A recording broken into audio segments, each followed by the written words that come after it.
আমি ওমরের নামে আল্লাহর কাছে নালিশ করব। কি নালিশ করবে? যে ওমরের আমলে আমি না খেয়ে আছি, আমার সন্তান না খেয়ে আছে। কথা বুঝতে পারছেন?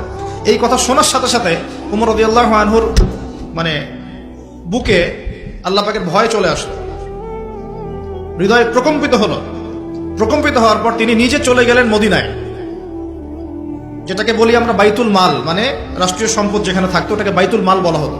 সেখান থেকে একটা আটার বস্তা নিজের কাঁধে উঠিয়েছেন, উঠিয়ে নিজে পায়ে হেঁটে ওই মহিলার বাসায় যাচ্ছেন।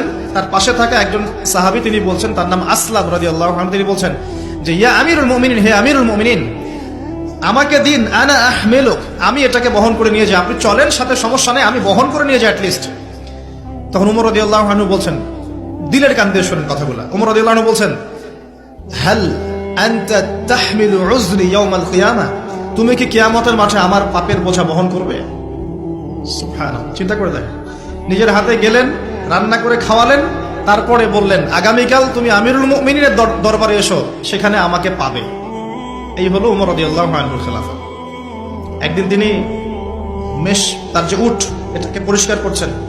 আলী রাদিয়াল্লাহু আনহু দেখে বলছেন, আমিরুল মুমিনিন, আপনি পরবর্তী জেনারেশনের জন্য অনেক কঠিন আদর্শ রেখে যাচ্ছেন। আপনি এত কাজ করছেন, তারপরে নিজের কাজও নিজে করছেন। তখন ওমর রাদিয়াল্লাহু আনহু বলছেন, ওয়ালা তালুমুনি ইয়া আবুল হাসান, হে আবুল হাসান, আমাকে এভাবে বিব্রত করো না, কারণ আমি ভয় করি যে আমি যে অর্ধবিশ্ব শাসন করছি, তারপরে আমি ভয় করি যে আমার এই শাসনের আন্ডারে যদি একটা রাখালও না খেয়ে মারা যায়, আমি ভয় করি আল্লাহ এর জন্য আমাকে জবাবদিহি করাবে। আরেকটা বলে শেষ করে দিই, আমর ইবনে আস রাদিয়াল্লাহু আনহু, তিনি একজন গভর্নর, কোথাকার? মিশরের। কার আমলে আছেন? ওমর রাদিয়াল্লাহু আনহুর সময়। তো তার ছেলের নাম হচ্ছে মুহাম্মদ।